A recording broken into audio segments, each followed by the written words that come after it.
This is Frankie from Lawrence, Kansas.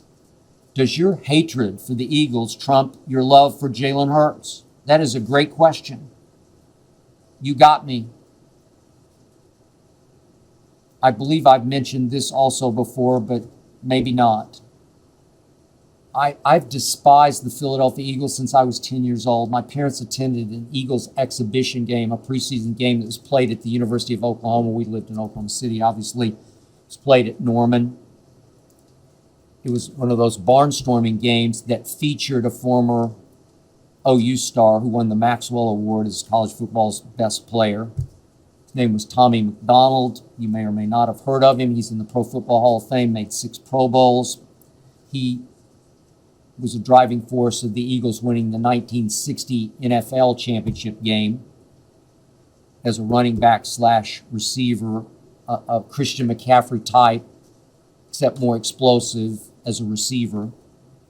So my mom goes to the game, as she was wont to do. She just sort of mindlessly bought me an Eagles pennant just because Tommy McDonald played for the Eagles and she loved Tommy McDonald. That was my mom. She didn't ask me if I wanted one. She just bought it. I don't know if they have pennants anymore, but they had them then. She comes right home that night and she walks in and she tacks it on my wall as if I would want it on my wall. That's my mom.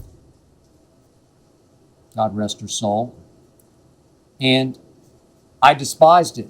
I despised that color, that Irpy Eagles green.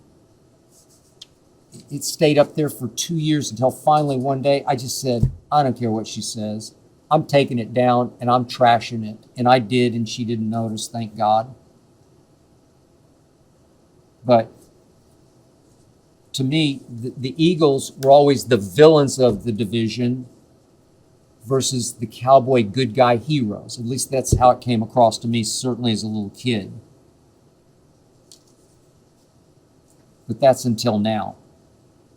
This has nothing to do with the fact that Jalen Hurts did play 1 year for my Oklahoma Sooners. It's just because I have so much respect for this young man, this coach's kid. His father was his high school coach, who excels with his intangibles as powerfully as his tangibles. He is an all-time great leader.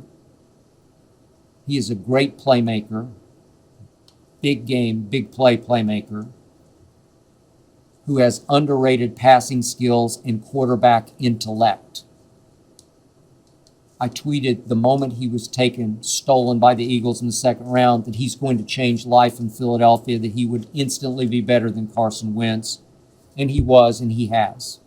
Should be the MVP this year because of the degree of difficulty he was up against versus what Mahomes had in Kansas City. At least he did still have Travis Kelce, greatest receiving tight end ever.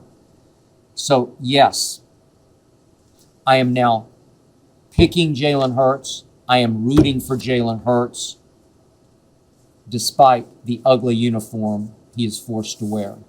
I hope you enjoyed that video. You ready for more? Make sure you click that subscribe button for all the exclusive content from the Skip Bayless Show. And don't forget to check out the full episode of the show wherever you get your podcasts by clicking the link in the description.